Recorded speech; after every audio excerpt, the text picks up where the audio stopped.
Para romo, Bapak Ibu, Saudara-saudara, pada malam hari ini kita melanjutkan kembali pembahasan kita tentang 3 aspek utama dari jalan kebudaan, yang pada malam hari ini kita akan membahas tentang pandangan yang benar.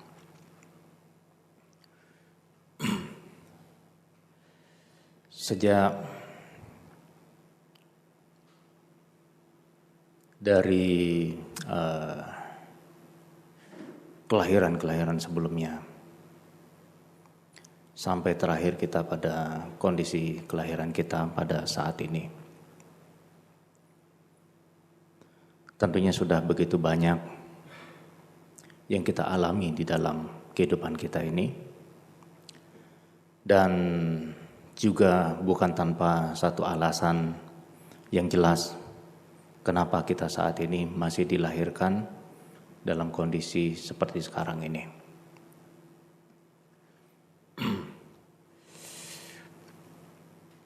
Kalau di dalam agama yang lain, mereka meyakini bahwa segala sebab kita dilahirkan pada kehidupan sekarang ini adalah hasil dari ciptaan satu sosok yang dikenal dengan nama Tuhan. Tapi di dalam agama Buddha, kelahiran kembali itu adalah merupakan satu proses, satu kesinambungan dari kesadaran kita, dan kesadaran tersebut adalah kesadaran yang belum matang sepenuhnya, belum dewasa sepenuhnya, dalam arti kata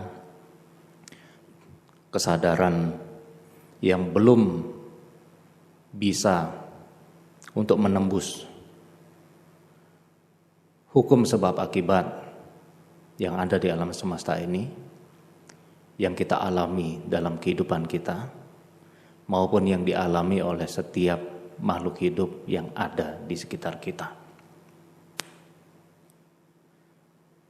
Inilah definisi dari pandangan yang benar tersebut. Pandangan yang benar adalah pandangan di mana seseorang mampu untuk melihat proses terjadinya hukum karma, hukum sebab akibat tersebut dengan sangat jelas di dalam kehidupan mereka. Selama kita belum mampu untuk menembus hal ini, maka kita belum memiliki kualitas untuk memiliki satu pandangan yang benar di dalam kehidupan kita. Sehingga kemudian karena kita belum memiliki kualitas untuk memiliki pandangan yang benar dalam kehidupan kita, dalam kehidupan sehari-hari kita, kemudian kita memiliki potensi untuk selalu salah di dalam melihat, selalu salah di dalam menganalisa, dan kemudian kita juga akhirnya salah di dalam mengambil satu kesimpulan terhadap apa yang kita hadapi dalam kehidupan kita sehari-hari.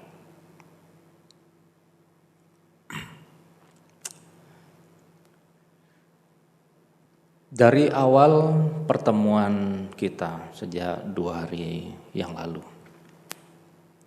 kita membahas tentang adanya duka atau samsara di dalam kehidupan kita. Dan ini adalah merupakan satu bagian yang sangat penting sekali bagi diri kita, agar kita kemudian bisa menanjak pada pembelajaran yang lebih dalam tentang proses dari hukum karma itu sendiri.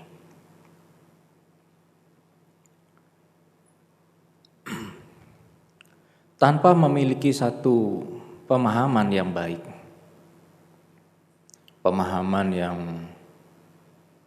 benar tentang kondisi kehidupan yang kita alami dalam kehidupan sehari-hari kita, maka sulit sekali bagi kita kemudian akan bisa mengarahkan pikiran kita, pandangan kita menjadi satu pandangan yang benar dalam menyikapi segala permasalahan yang ada di dalam kehidupan kita.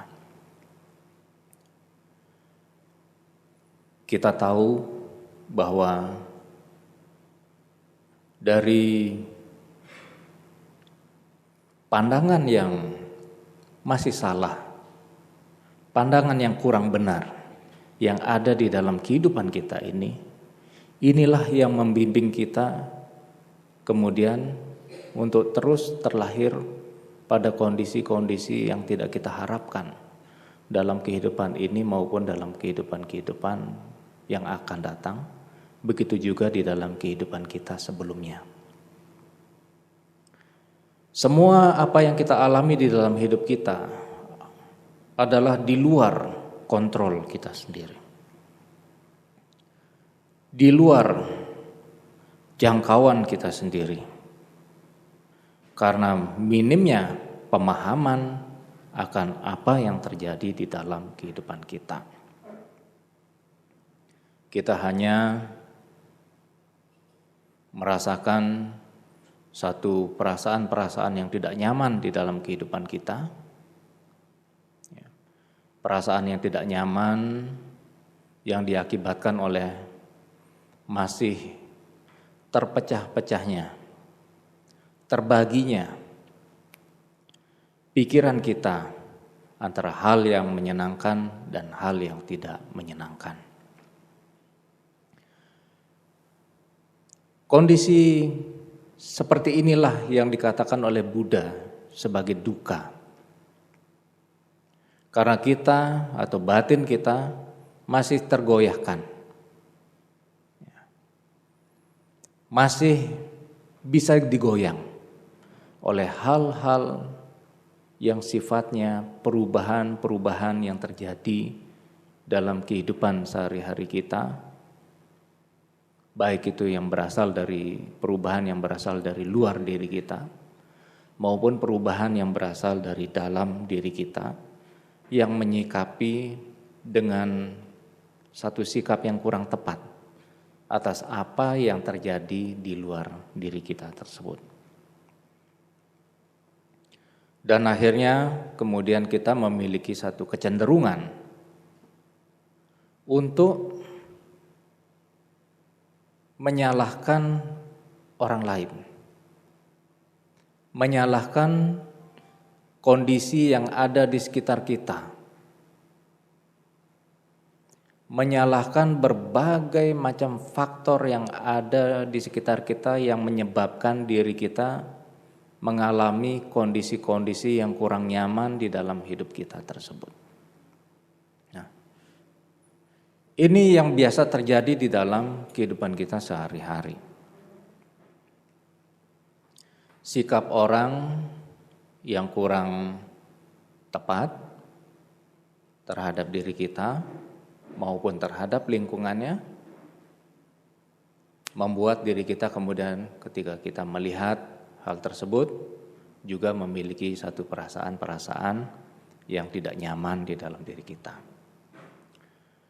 Perubahan-perubahan cuaca yang ada di sekitar kita itu pun seringkali mempengaruhi diri kita dan membuat perasaan-perasaan yang tidak nyaman bagi diri kita. Orang yang suka cuaca yang dingin ketika dia berada di tempat yang panas mengalami penderitaan yang sangat luar biasa. Orang yang lebih suka cuaca yang lebih hangat, ya, ketika dia berada di tempat yang agak sejuk atau dingin, juga mengalami penderitaan yang sangat terasa sekali di dalam diri mereka. Orang yang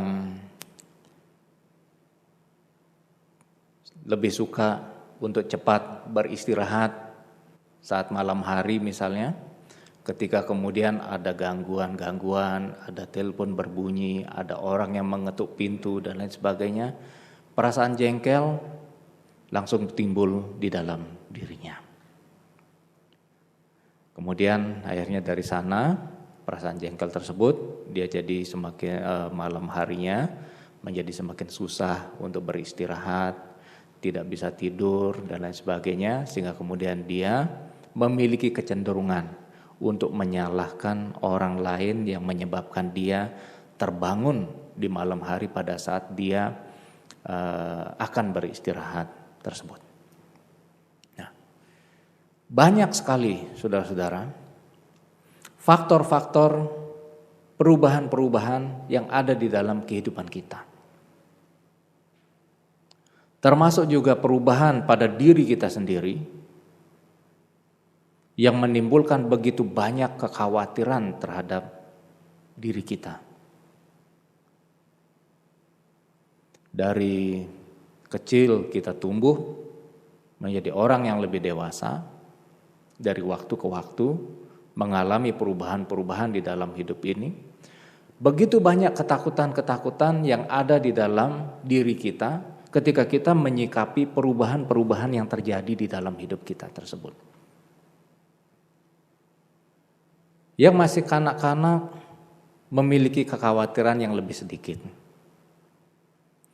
Ketika kemudian semakin besar, semakin berkembang, semakin bertambah usianya, maka kemudian kekhawatiran-kekhawatiran muncul lebih banyak lagi di dalam kehidupan mereka. Ada yang khawatir nanti sekolah, ya seperti anak yang SD misalnya, khawatir nanti mau tamat SMP pelajarannya gimana ya.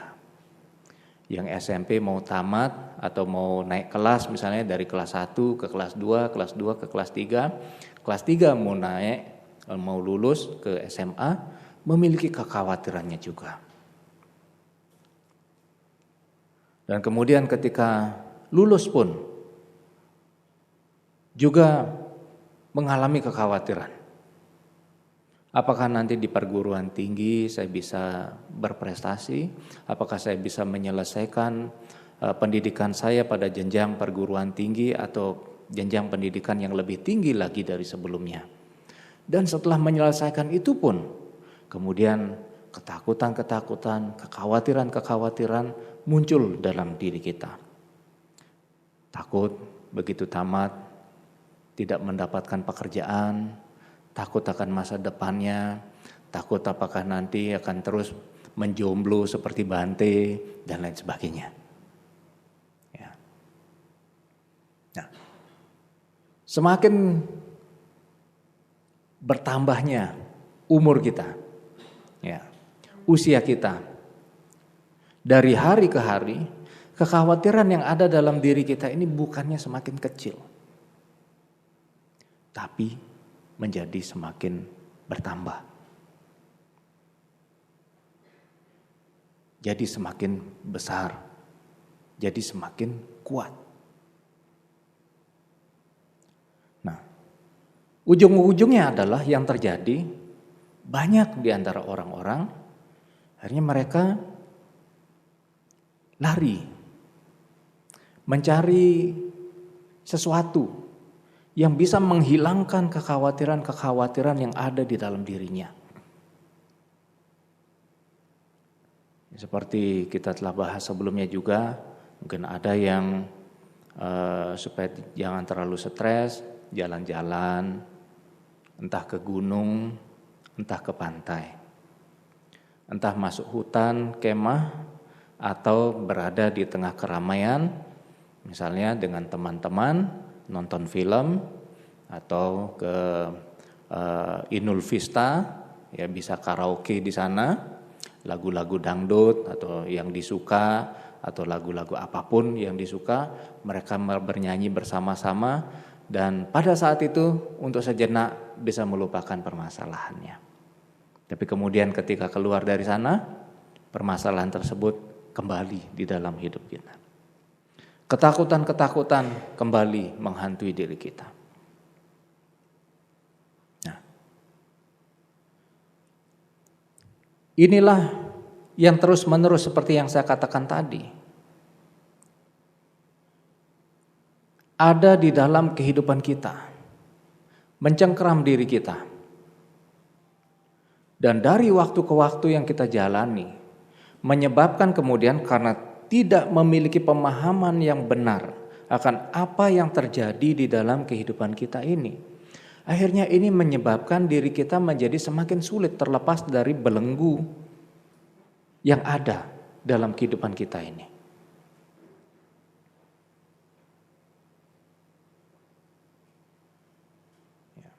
Inilah yang menyebabkan kita kemudian menjadi semakin sulit untuk terlepas dari belenggu samsara yang ada dalam kehidupan kita ini.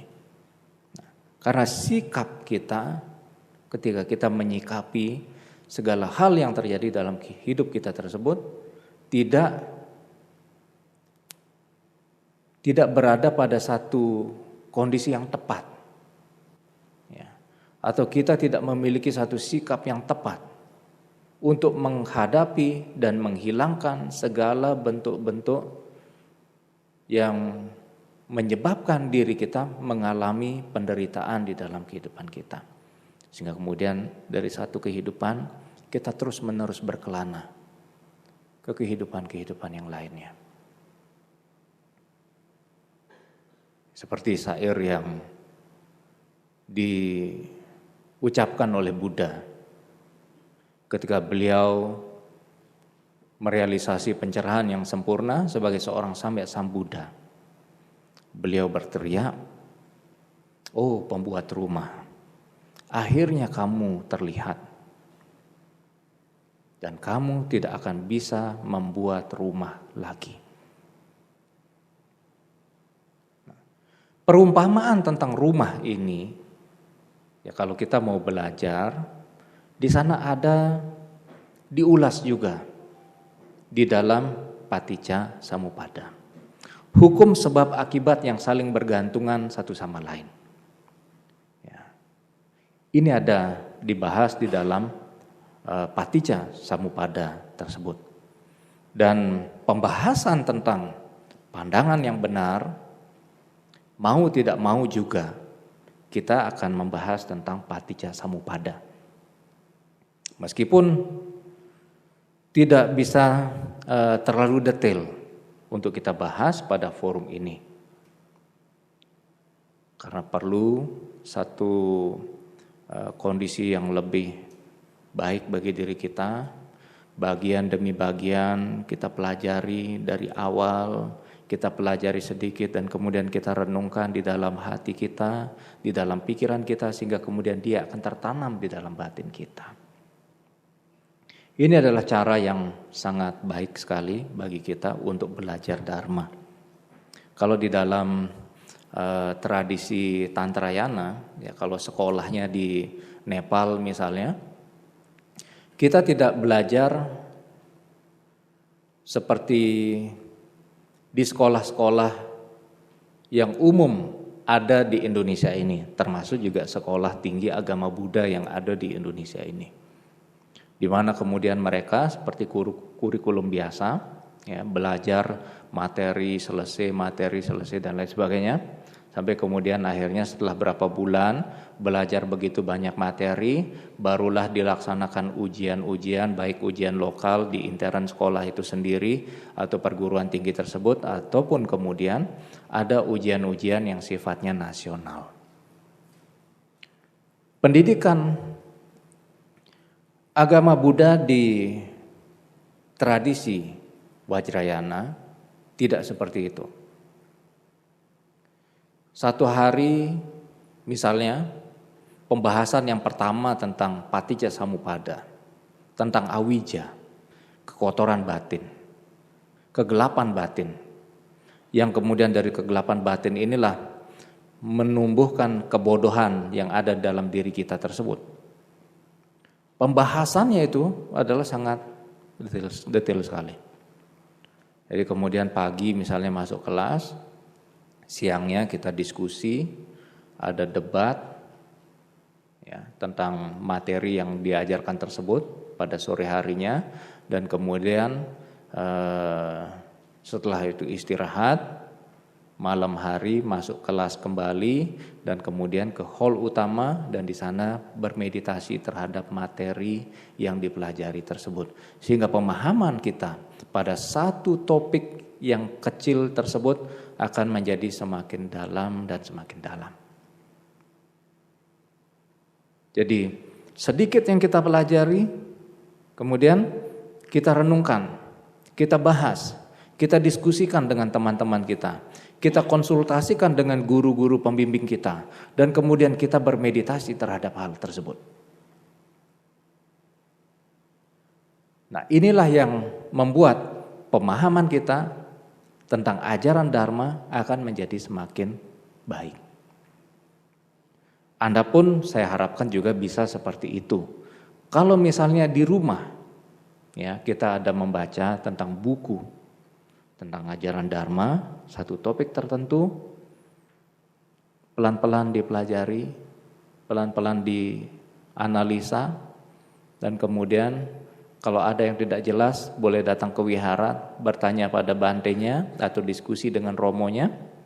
Dan kemudian kita bersama-sama bermeditasi terhadap apa yang kita baca, apa yang kita pelajari, dan apa kemudian yang kita pahami untuk bisa kita aplikasikan dengan baik dalam kehidupan kita sehari-hari.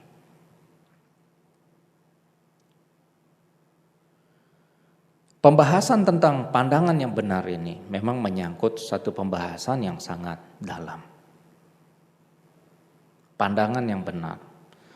Bagaimana agar kita bisa memandang kehidupan ini menjadi lebih baik bagi diri kita, sehingga kemudian tidak memiliki potensi untuk menyebabkan timbulnya bentuk-bentuk penderitaan yang baru di dalam kehidupan kita, baik dalam kehidupan sekarang ini maupun kehidupan-kehidupan yang akan datang.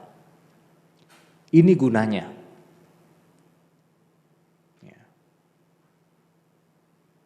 Seperti yang saya katakan tadi, basicnya adalah pemahaman tentang dukkha, samsara yang sudah kita pelajari.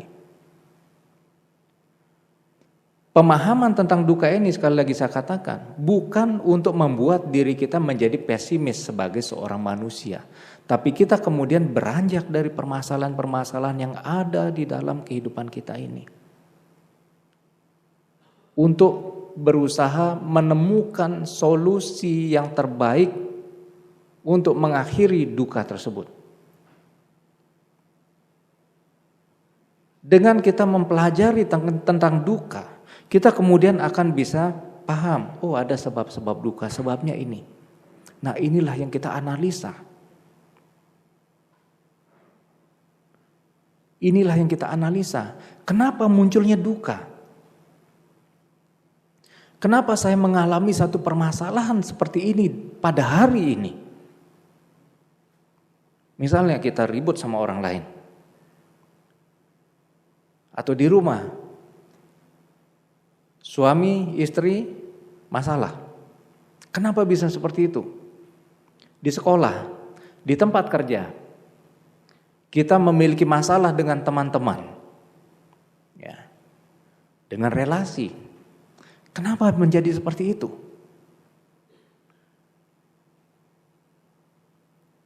Inilah yang kita analisa. Agar kita bisa menemukan akar dari permasalahan yang ada yang timbul dalam kehidupan sehari-hari kita. Ini dalam skala yang lebih kecil. Ini dalam skala yang lebih kecil saya katakan. Di mana skala yang lebih besar kemudian dengan sangat detail akan dibahas di dalam Paticca Samuppada. Di mana kita di sana bisa belajar atau mempelajari tentang timbul lenyapnya bagaimana awalnya muncul pikiran-pikiran, landasan indera, ya 6 landasan indera yang ada dalam diri kita, bagaimana terbentuknya itu. Mata, telinga, hidung, jasmani, dan lain sebagainya, ditambah dengan pikiran yang ada dalam kehidupan kita ini, itu semua dibahas dengan sangat detail sekali di dalam Paticca Samuppada atau hukum sebab akibat yang saling bergantungan.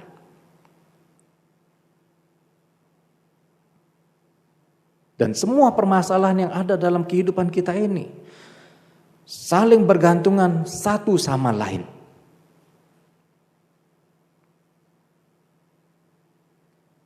Tidak berada pada posisi yang mandiri, tidak hadir dengan sendirinya di dalam kehidupan kita. Banyak faktor yang menyebabkan itu muncul. Dan ketika dia muncul, mempengaruhi diri kita, mempengaruhi pikiran kita, mempengaruhi ucapan kita, mempengaruhi perbuatan kita. Menjadi perbuatan kalau yang negatif, misalnya pikirannya jadi penuh kebencian dan sebagainya. Tapi juga bisa mempengaruhi dalam hal yang positif, dalam setiap ucapan ataupun tindakan atau perbuatan kita.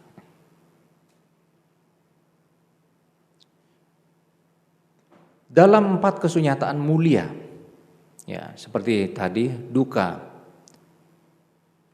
sebab duka, dan kita kemudian percaya bahwa duka tersebut bisa dilenyapkan. Permasalahan tersebut dalam hidup kita bisa dilenyapkan, bisa dihilangkan, bisa dihilangkan. Dan ada jalan untuk melenyapkan duka tersebut.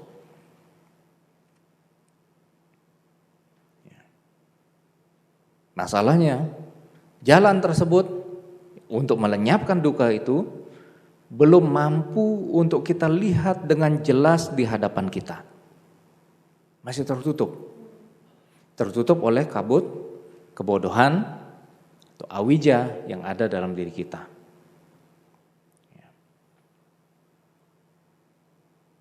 Pada 4 hal yang diajarkan oleh Buddha pada 5 pertapa, pada awal Buddha memberikan nasihat dharma pada umat manusia. Itu adalah merupakan satu hal yang sangat krusial sekali di dalam pengembangan praktek dharma, khususnya dalam kondisi atau kehidupan kita saat sekarang ini. Sangat krusial sekali.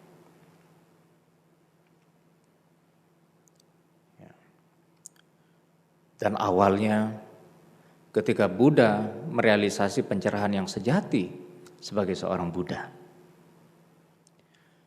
beliau sampai harus menunggu Brahma Sampati untuk turun ke atas dunia ini untuk memohon pada Sang Bhagawa agar mengajarkan ajaran Dharma. Memang ada banyak hal di sini yang bisa dianalisa juga. Ada yang mengatakan sebenarnya lah itu hanyalah merupakan satu tradisi bahwa Buddha-Buddha pada masa sebelumnya, sebelum sampai Sang Buddha, Buddha Gautama, ketika mereka merealisasi pencerahan yang sejati sebagai seorang Samyak Sambuddha, maka Brahma Sampati akan turun ke atas dunia ini untuk memohon pada Sang Bhagawa agar mengajarkan ajaran Dharma demi kebahagiaan semua makhluk.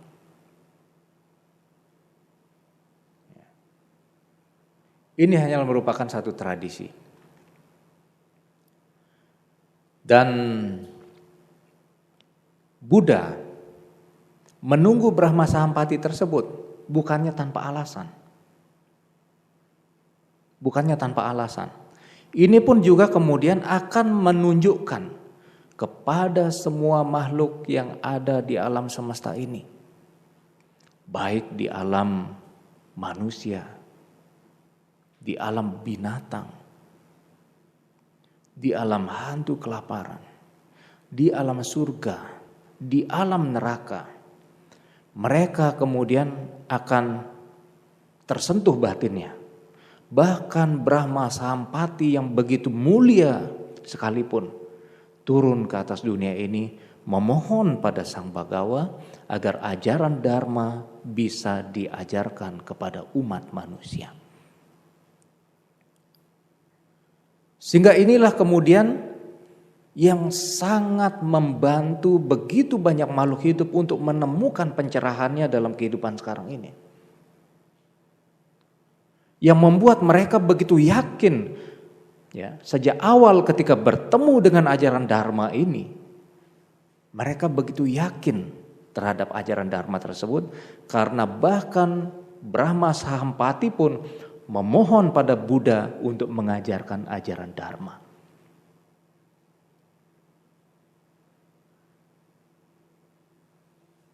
Sehingga banyak sekali makhluk hidup ketika Buddha mengajarkan ajaran Dharma kepada mereka, mereka begitu mudah untuk merealisasi pencerahan yang sejati di dalam kehidupan mereka.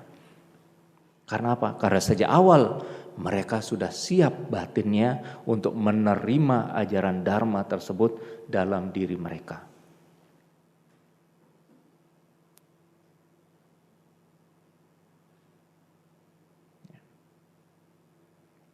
Di dalam tradisi Tantrayana di Tibet, kita menyimpang sedikit. Pada saat pembabaran ajaran Dharma, katakan saja dengan topik tertentu, misalnya seperti topik kita pada malam hari ini. Mereka-mereka yang hadir, ya diwakili oleh satu atau dua orang. Mereka kemudian ada satu upacara membaca doa-doa tertentu, ya, dan kemudian mempersembahkan persembahan-persembahan pada guru yang akan mengajarkan ajaran Dharma tersebut, sehingga kemudian akan mengkondisikan bahwa ajaran Dharma itu adalah satu hal yang sangat penting sekali bagi diri kita. Dan akan bisa kita jadikan sebagai satu pegangan dalam menjalani kehidupan sehari-hari kita. Inilah yang terjadi. Cuma kalau di dalam tradisi kita tidak seperti itu. Ehipasikonya di sini sangat kental sekali. Sangat kuat sekali. Sehingga kemudian harus dengar dulu, harus dibuktikan dulu, baru kemudian akhirnya akan mengatakan, oh ya benar seperti yang dikatakan oleh Bhante. Tapi kemudian kita memiliki satu kelemahan di dalam praktek Dharma tersebut. Karena sejak awal tidak ada sedikit keyakinan di dalam diri kita terhadap apa yang kita pelajari dan apa yang akan kita praktekkan dalam kehidupan kita sehari-hari. Makanya di dalam tradisi Tantrayana, seorang guru ketika kita akan mendengar ceramah dari guru, ya, kita berusaha untuk melihat bahwa mereka yang mengajarkan ajaran Dharma kepada kita tersebut memiliki kualitas-kualitas Dharma, kualitas Buddha di dalam setiap ucapan yang keluar dari mulut mereka. Sehingga kemudian akan dengan mudah bagi kita untuk menerima ajaran tersebut dalam kehidupan sehari-hari kita. Apakah ini bukan berarti ehipasiko atau membuktikan terlebih dahulu? Apakah ini menyimpang dari apa yang diajarkan oleh Buddha tentang ehipasiko? Tidak. Karena ehipasiko itu sendiri tidak hanya kita yang harus mempelajarinya terlebih dahulu, mengamalkannya terlebih dahulu, dan kemudian kita bisa menarik satu kesimpulan dari apa yang kita terapkan dalam kehidupan sehari-hari kita tersebut. Tapi saat kita misalnya melihat ada contoh-contoh dari orang-orang yang mempraktekkan ajaran Dharma itu dalam kehidupan sehari-hari mereka, dan mereka kemudian juga memiliki kesuksesan di dalam praktek Dharma mereka, di mana kemudian banyak tindakan-tindakan mereka yang akhirnya berubah menjadi lebih positif, menjadi lebih baik. Ucapan mereka menjadi lebih baik, tindakan mereka menjadi lebih baik. dan kita melihat hal tersebut dalam kehidupan kita, ini juga bisa dikatakan sebagai ehipasiko. Ya. Datang, lihat, ya, dengar, dan praktekkan. Kita melihat, kita membuktikan. Banyak orang yang telah berhasil di dalam proses untuk mencapai kebahagiaan yang sejati dengan cara seperti ini.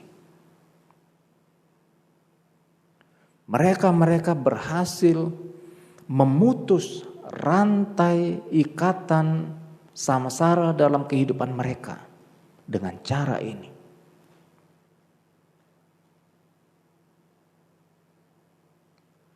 Saat kita menyadari diri kita ini diliputi oleh kebencian, kemarahan, di dalam ajaran Dharma kita memiliki solusi bagaimana caranya agar kita tidak terjebak di dalam kemarahan dan kebencian tersebut. Ada penawarnya. Ada penawarnya yang ditawarkan oleh Buddha kepada kita untuk kita jalankan dalam kehidupan sehari-hari. Saat kita kemudian menemukan, menganalisa diri kita misalnya.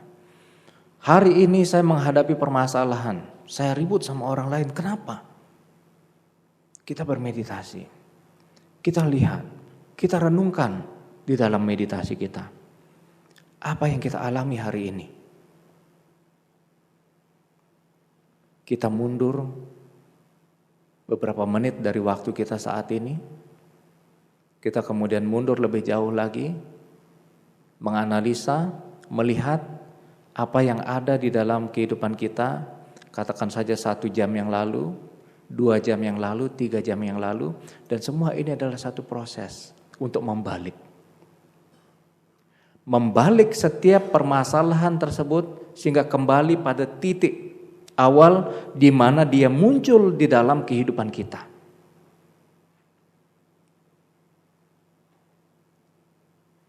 Ini adalah metode di dalam agama Buddha. Kita membalikkan proses tersebut, membuat dia mundur.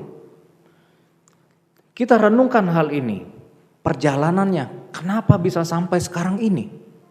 Kenapa kemudian pada malam hari ini saya begitu terbebani dengan permasalahan yang ada dalam kehidupan saya ini, sampai kemudian saya menjadi tidak bisa tidur.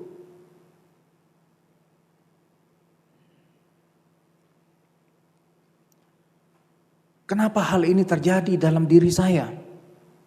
Duduk atau rileks. Tidak harus sambil duduk, mungkin sambil berbaring, kita renungkan kembali. Kita mundur. Berapa waktu yang lalu, apa yang terjadi dalam diri kita?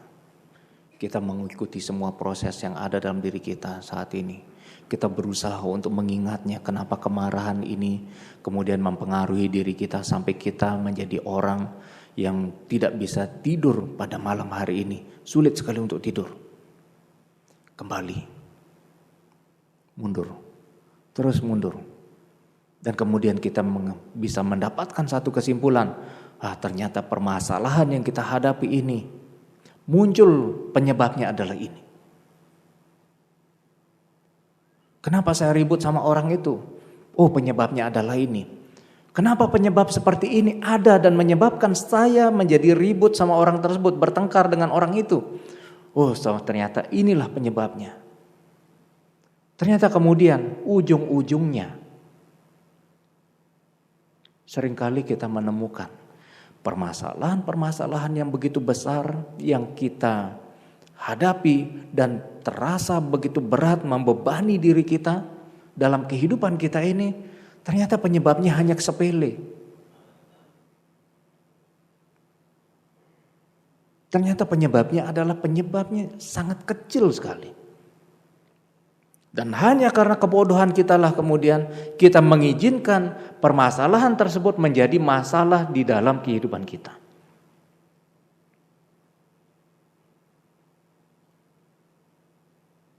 Kitalah kemudian yang mempermasalahkan masalah yang kecil tersebut, membesarkan masalah yang kecil tersebut di dalam kehidupan kita.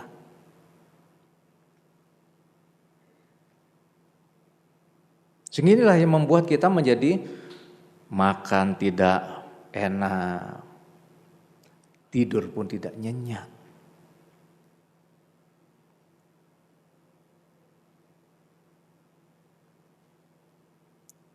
Setiap permasalahan yang timbul tersebut, seyogyanya jangan sampai kemudian bisa mempengaruhi begitu dalam pada pikiran, pada batin kita. Kalau kita memiliki cukup kebijaksanaan dalam hidup kita ini, maka permasalahan tersebut sebenarnya lah tidak ada dalam kehidupan kita. Kenapa saya katakan seperti itu? Permasalahan sebenarnya tidak eksis, tidak muncul dengan sendirinya di dalam hidup kita ini.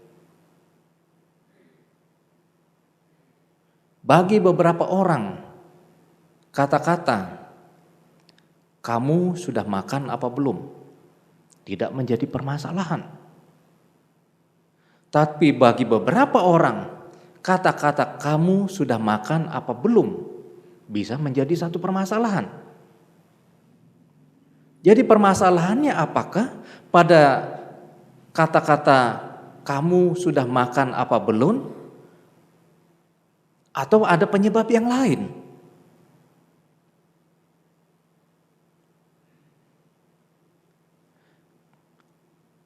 Ada beberapa orang yang memiliki ego yang sangat tinggi.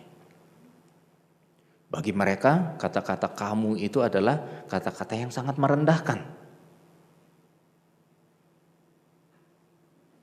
Bagi sebagian orang, kata-kata "kamu", sebutan "kamu" tersebut adalah hal yang biasa.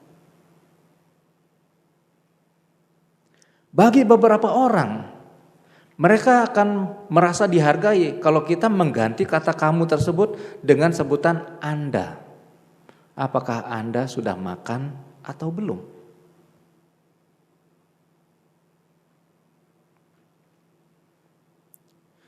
Kalau di dalam adat istiadat misalnya orang Jawa, ya, atau di Bali hampir sama dengan orang Jawa. Makan itu pun bisa ada level-levelnya.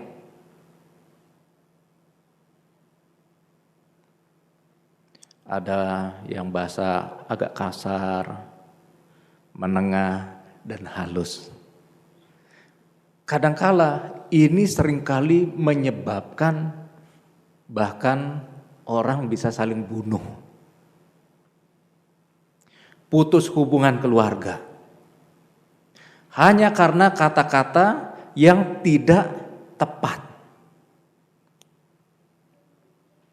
Atau hanya karena kata-kata yang tidak bisa diterima dengan baik di dalam diri kita.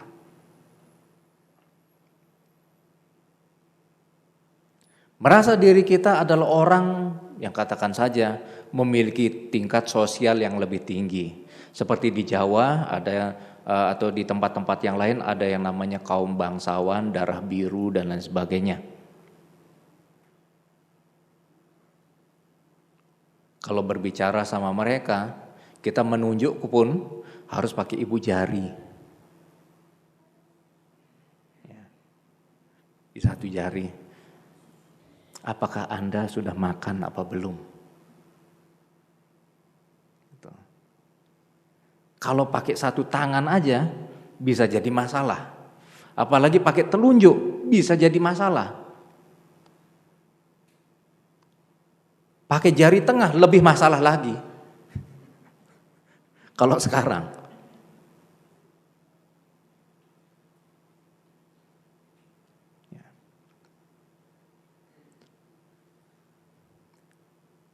Nah, inilah satu bukti bahwa sebenarnya masalah tersebut tidak eksis dengan sendirinya. Dia ada karena persepsi kita, dan kita yang mengizinkannya kemudian masuk ke dalam diri kita dan menjadi masalah di dalam kehidupan kita.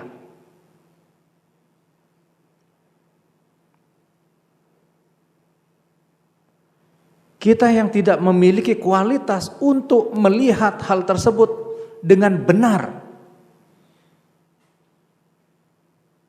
Kita tidak memiliki cukup pandangan yang benar terhadap hal tersebut. Sehingga hal yang kecil pun akhirnya bisa menjadi satu kasus yang besar. Kasus bunuh-bunuhan, putus hubungan keluarga.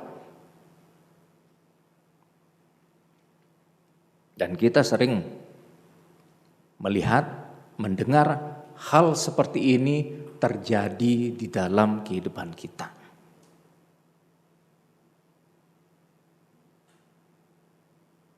Jangankan hubungan sekedar pertemanan, hubungan keluarga pun bisa putus hanya karena masalah yang kecil. Kadangkala kita sama teman kita, sama sahabat kita pun jadi takut-takut untuk mengucapkan kata-kata, takut menyinggung mereka. Pada saat kondisi batin mereka lagi galau misalnya, kita mengucapkan kata-kata yang sifatnya bercanda, bisa jadi masalah besar. Tapi pada saat kondisi batin mereka sedang happy, mau bercanda seperti apapun, tidak jadi masalah. Jadi akar permasalahannya itu ada di mana? Apakah masalah itu muncul dengan sendirinya di dalam kehidupan kita? Tidak ternyata.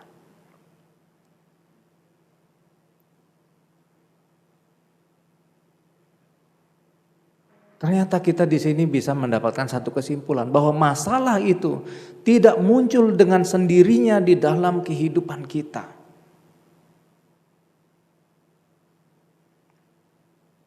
Karena kalau dia eksis dengan sendirinya, akan membuat setiap orang ketika berhadapan pada masalah yang sama akan memiliki kondisi batin yang sama pada saat mereka menyikapi permasalahan tersebut. Tapi nyatanya berbeda. Bagi sebagian orang seperti tadi, masalah seperti hal yang kecil tidak menyebabkan mereka terganggu dalam kehidupan mereka. Tapi beberapa orang menghadapi permasalahan tersebut bisa berakibat pada lompat dari gedung.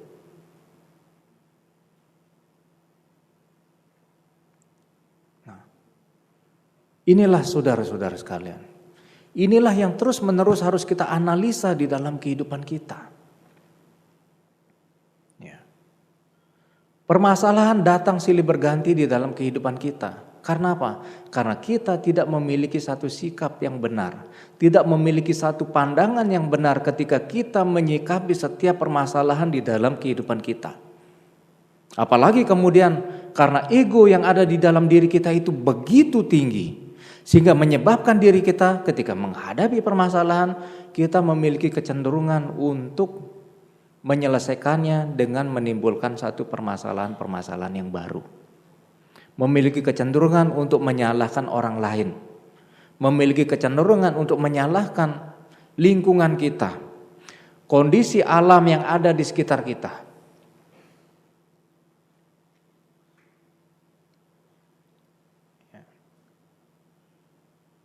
Orang yang lagi mau ngapel malam minggu, tahu-tahu turun hujan, marah tidak karuan sama hujan. Salah apa hujan itu?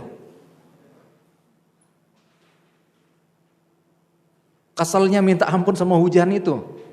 Padahal bagi petani yang sekian bulan menderita kekeringan, mengharap-harapkan hujan itu turun, satu tetes air hujan turun di kepalanya, langsung senangnya minta ampun.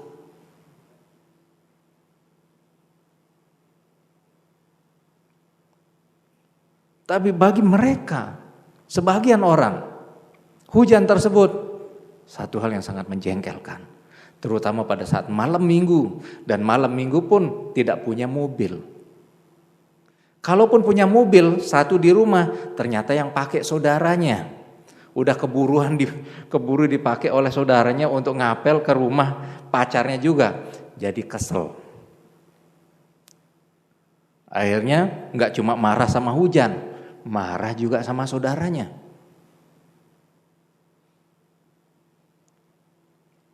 Dari sana merembet. Akhirnya ribut sama pacar. Saudaranya pulang, saudaranya dimarah-marahin. Berantem. Tidak berbicara selama berhari-hari, berminggu-minggu, berbulan-bulan. Nah, cobalah ini yang dianalisa. Kenapa bisa menjadi seperti ini?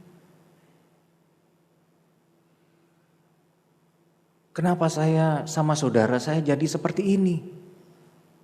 Kenapa saya marah sama saudara saya? Diurutkan lagi ke belakang satu demi satu. Kenapa ini mempengaruhi pikiran saya?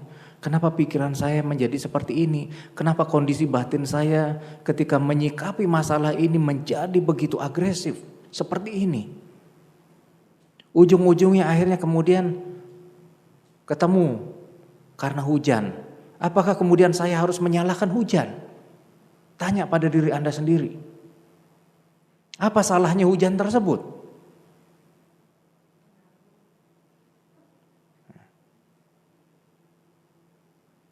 Hujan tersebut tidak salah apa-apa, kemudian kita mendapatkan kesimpulan seperti itu. Yang salah di mana? Kita menyikapinya. Kita memiliki satu pandangan yang keliru terhadap hujan tersebut.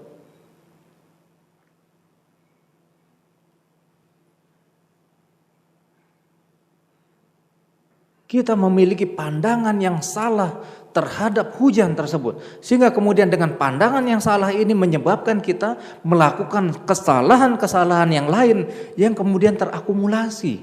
Menjadi kesalahan yang begitu besar. Menjadi satu kesalahan yang begitu banyak. Hanya karena kita salah di dalam memandang hujan tersebut.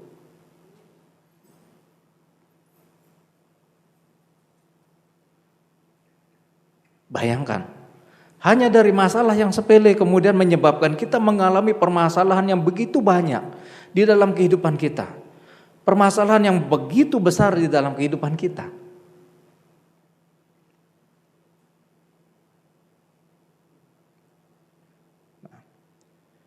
Pandangan yang benar mengajarkan kepada diri kita agar kita tidak terjebak pada kondisi-kondisi yang seperti itu. Karena sedikit saja pandangan yang salah ada di dalam kehidupan kita, inilah kemudian yang akan berpotensi untuk menghadirkan permasalahan-permasalahan yang lebih besar dan semakin banyak dalam kehidupan kita. Seperti kasus tadi.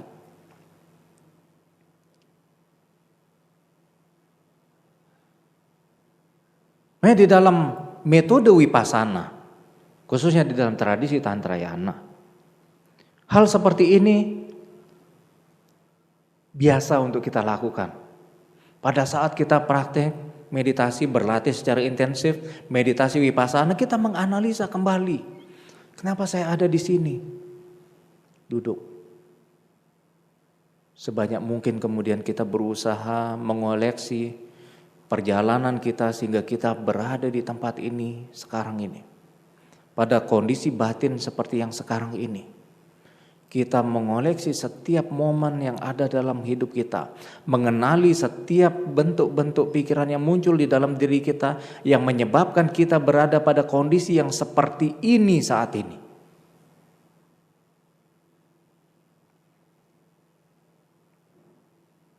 Kita berusaha untuk menemukan akar permasalahan yang ada di dalam kehidupan kita saat ini.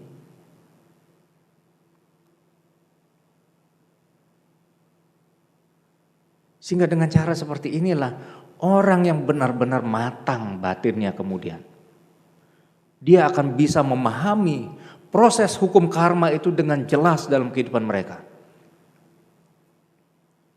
Proses karma tersebut akan bisa mereka lihat dengan sangat jelas, dengan sangat detail dalam kehidupan mereka. Dalam kehidupan sekarang ini, mereka akan terus melihatnya dan menembus kehidupan-kehidupan mereka yang lalu, kehidupan sebelumnya, 2 kehidupan sebelumnya, 3 kehidupan sebelumnya, sekian kehidupan sebelumnya.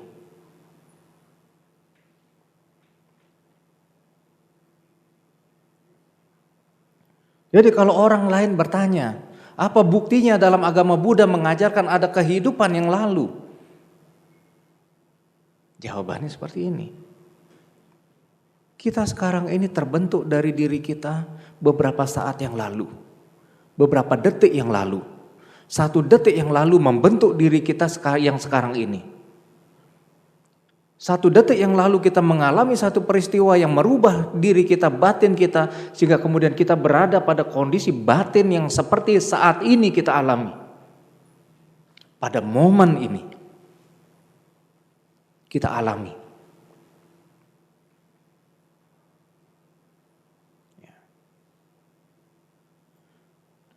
Dan yang 1 detik ke belakangnya, apa yang terjadi di sana? 2 detiknya, 3 detik sebelumnya, beberapa waktu sebelumnya, terus menerus kita analisa.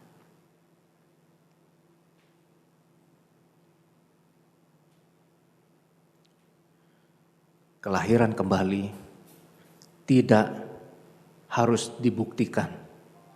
Ketika Anda mati terlebih dahulu dan kemudian mengingat masa lalu Anda. Proses kelahiran kembali dari manusia, makhluk hidup tersebut berjalan setiap saat.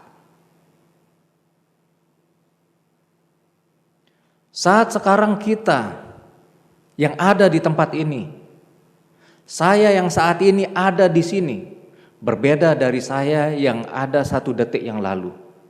Baik dari sel-sel tubuh saya maupun dari pikiran, dari batin. Pencerapan-pencerapan yang ada di dalam diri saya. Berbeda kondisi saat ini dari beberapa waktu sebelumnya. Diri kita yang saat ini berbeda dengan diri kita yang 1 detik yang lalu. Jadi kita mengalami kelahiran kembali itu terus menerus. Dari 1 momen ke momen yang lainnya. Dari 1 detik ke detik lainnya. Bahkan dari satuan yang lebih kecil dari detik itu pun. Itu adalah proses di mana kita mengalami kelahiran kembali di dalam hidup kita. Kelahiran kembali itu bukan kemudian kita harus mati dan akhirnya lahir kembali dan kita mengingat masa lalu kita. Bukan seperti itu dibuktikan. Tapi Anda membuktikannya bahwa diri Anda yang sekarang ini berbeda dengan diri Anda 1 detik, 2 detik, 3 detik, 4 detik, 10 detik, 100 detik, sekian menit, sekian jam yang lalu. Dalam 1 hari ini kita telah mengalami 1 proses kelahiran kembali entah berapa kali. Setiap momen yang ada dalam kehidupan kita sehari-hari, yang kita jalani dalam kehidupan kita, menyebabkan kita terus-menerus secara dinamis terlahir kembali dengan kondisi yang baru di dalam diri kita. Entah itu kondisi fisik kita yang baru, ataupun kondisi batin kita, pikiran kita.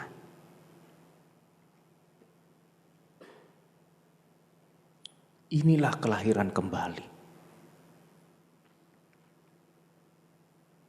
Inilah satu proses. Proses yang membentuk diri kita. Yang mengikat begitu banyak elemen yang ada di dalam diri kita menjadi satu.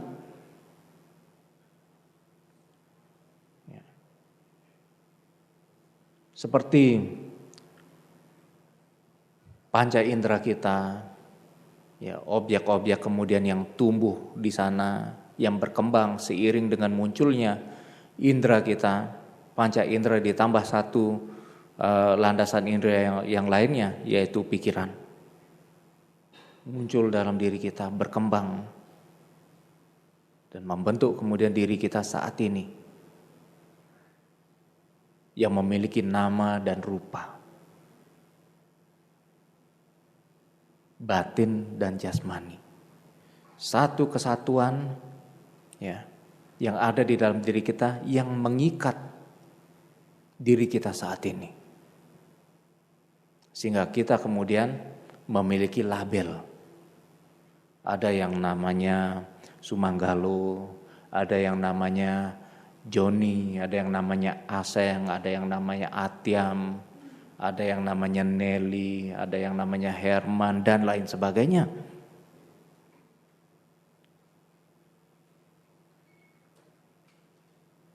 Dan sebagai manusia, celakanya kita berjuang mempertahankan label yang sebenarnya adalah satu hal yang semu yang ada dalam kehidupan kita ini.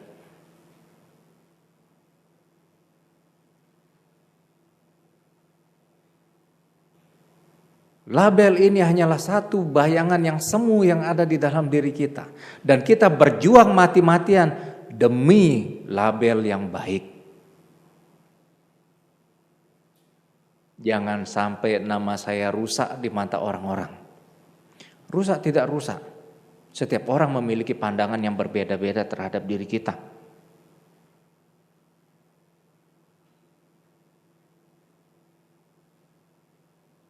Seperti ya sering kita lihat, kita berbuat baik sedikit di lingkungan kita, ntar dibilang pencitraan, pengen jadi ketua RT. Enggak melakukan apa-apa, juga salah, dibilang malas. Dan kita selama hidup kita, dengan segala kebodohan yang ada dalam diri kita ini, kita berjuang demi label yang ada yang melekat di dalam diri kita saat ini.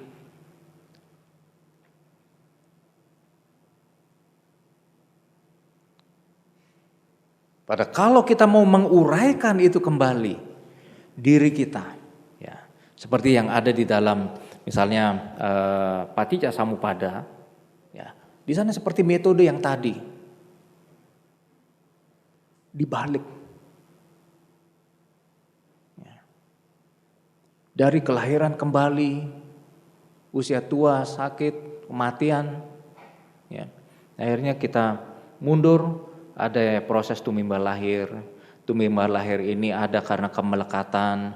Kemelekatan ini ada karena keinginan. Keinginan ini ada karena perasaan. Perasaan ini ada karena kesan-kesan yang menjadi. Dan kemudian dari kesan-kesan ini berawal dari indera. 6 landasan indera seperti mata, telinga, hidung, lidah, jasmani, pikiran tersebut. Dan kemudian dari indera ini berawal dari nama dan rupa. Ya, nama dan rupa berawal dari kesadaran. Kesadaran yang melahirkan nama dan rupa tersebut. Dari sana sebelumnya ada yang namanya samkara. Ya, proses munculnya kesadaran yang menyebabkan kita terlahir kembali. Dan proses ini berawal dari awija, kebodohan. Ini menjadi satu rantai. Dan inilah yang harus kita putuskan. Kita uraikan. Sehingga kemudian ini menjadi satu hal yang nyata kita lihat dalam kehidupan sehari-hari kita sebagai begitu banyak hal yang menyebabkan akhirnya membentuk diri kita saat ini. Dan kita kemudian tidak akan melekat pada sang aku, label yang kita beri pada diri kita sendiri.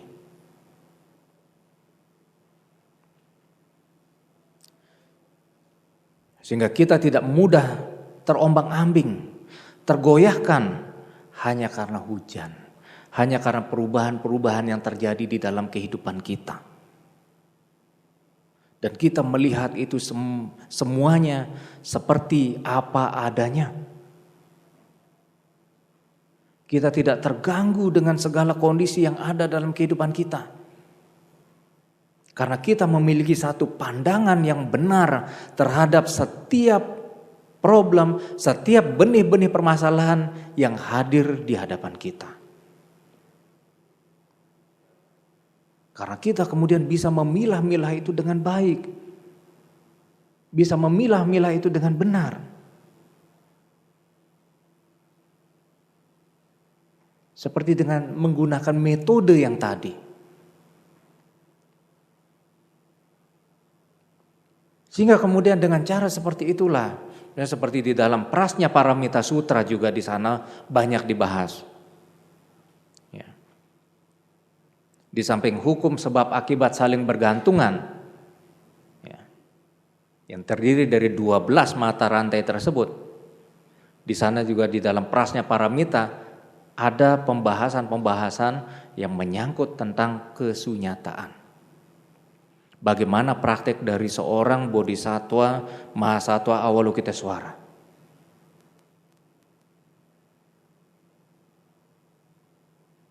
Dan Buddha memberikan penjelasan pada Sariputra tentang bagaimana praktek dari bodhisattva mahasatwa sehingga bodhisattva mahasatwa Avalokitesvara tersebut memiliki kebajikan yang tidak bisa terukur lagi.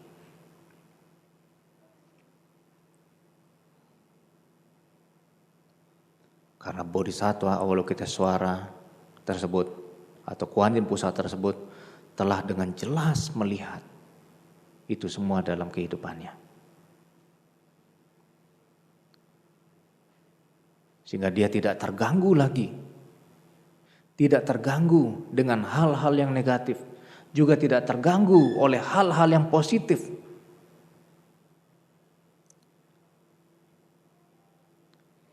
Sehingga dia kemudian tidak berlari mengejar lagi. Tapi dia diam. Seperti yang dikatakan oleh Buddha pada Angulimala. Ketika Angulimala mengejar sang Buddha pada saat itu, bawa pedang mau membunuh sang Buddha. Angulimala mengejar sang Bagawa ya, dengan sekuat tenaganya. Tapi meskipun sudah berlari begitu cepat, Buddha tidak terkejar oleh Angulimala. Dan Angulimala kemudian berteriak, "Hei Pertapa, diam kamu, diam. Jangan berlari." Buddha mengatakan kemudian, "Saya tidak kemana-mana. Saya sudah diam. Tapi kamulah yang berlari." Dan kita manusia saat ini, kita berlari, berputar-putar di alam samsara ini, mengelilingi roda, mengelilingi rantai samsara yang kita buat di dalam kehidupan kita. Dan pada saat itulah Angulimala menyadari apa yang menjadi nasihat Buddha tersebut. Tercerahkan.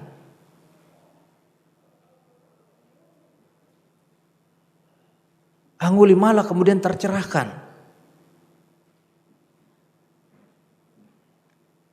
Bahwasanya dia selama ini berlari mengejar sesuatu yang tidak pasti di dalam kehidupannya. Dan hanya kemudian mendatangkan penderitaan-penderitaan yang sangat berat yang harus dia tanggung dalam kehidupan saat ini. Tapi Buddha sudah berhenti membentuk satu karma yang baru dalam kehidupannya. Tidak terganggu lagi oleh satu karma yang baru di dalam kehidupannya.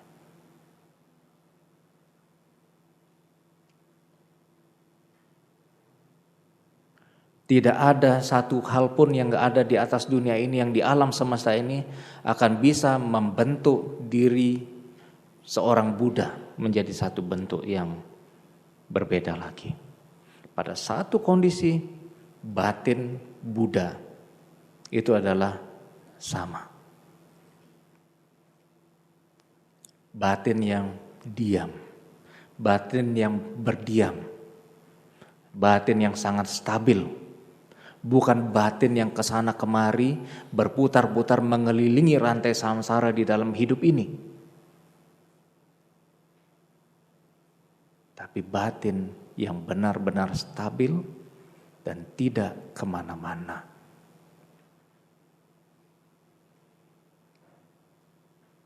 Yang sudah kembali pada akarnya, pada jati dirinya, yaitu sunyata itu sendiri. Kita masih dalam perjuangan. Cuma sampai berapa lama? Dan inilah manfaatnya kita mempelajari hal ini. Supaya kita jangan terus-menerus kemudian akan selalu berputar-putar mengelilingi rantai samsara.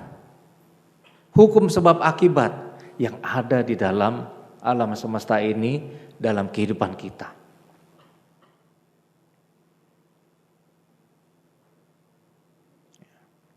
Inilah yang harus kita putuskan. Kita jangan berpikir bahwa dalam agama Buddha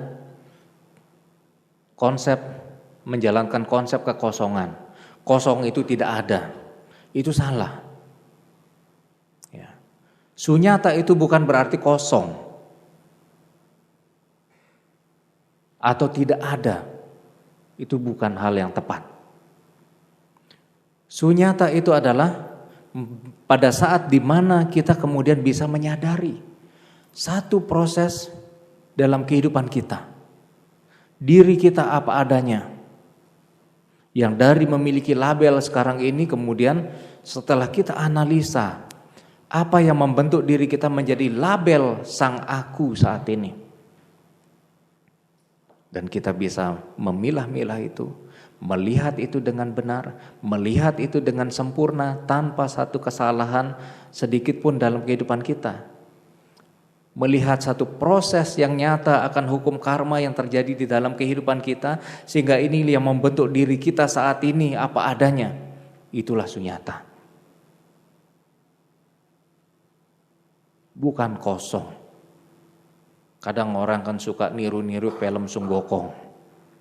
Kosong adalah isi, isi adalah kosong, perut yang kosong minta diisi.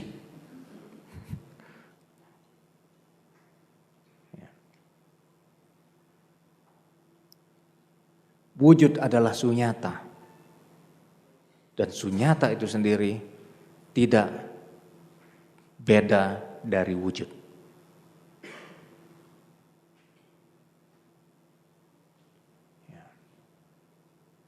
Ini yang harus dipahami. Wujud kita sekarang ini adalah sunyata. Sunyatanya di mana?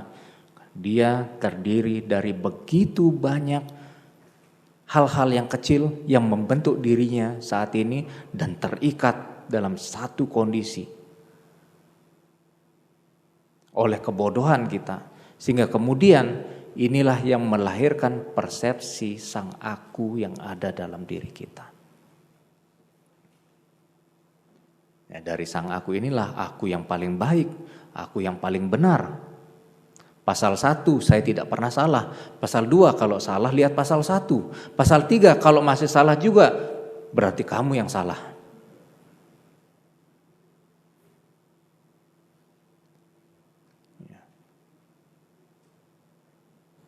Banyak itu terjadi di perusahaan-perusahaan, biasanya istilah seperti itu muncul. Pasal 1 bos tidak pernah salah. Pasal 2 kalau salah lihat pasal 1. Pasal 3 kalau masih salah juga, ya berarti kamu yang salah. Salah tempat, salah waktu, dan salah semuanya. Dan kita saat ini selalu terjebak di dalam persepsi-persepsi yang seperti itu. Dan inilah yang harus kita putuskan. Nah caranya ya sedikit demi sedikit kita berusaha. ada kesempatan waktu misalnya melatih vipassana, mengaplikasikan merenungkan paticca samuppada, ya, hukum sebab akibat saling bergantungan satu sama lain tersebut, merenungkan prasnya paramita, sangat penting kita jalankan itu setahap demi setahap sehingga kemudian kita akan memiliki pemahaman yang benar akan kehidupan yang kita jalani di alam semesta ini. Nah, saudara-saudara, saya tidak terlalu detail membahas tentang pandangan yang benar ini. Ya. Khususnya pada bagian tentang munculnya persepsi, munculnya pikiran-pikiran dan lain sebagainya, akan menambah kebingungan bagi saudara-saudara sekalian. Saya khawatirnya bagi mereka yang belum siap.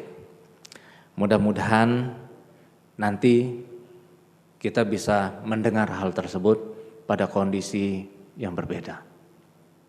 Kondisi yang lebih memungkinkan untuk itu, di mana kita bisa belajar bersama-sama, merenungkannya bersama-sama, dan kemudian kita bisa mengambil manfaat bersama-sama dari setiap momen yang kita jalani dalam kehidupan kita sebagai seorang yang melatih diri menjadi orang yang lebih baik.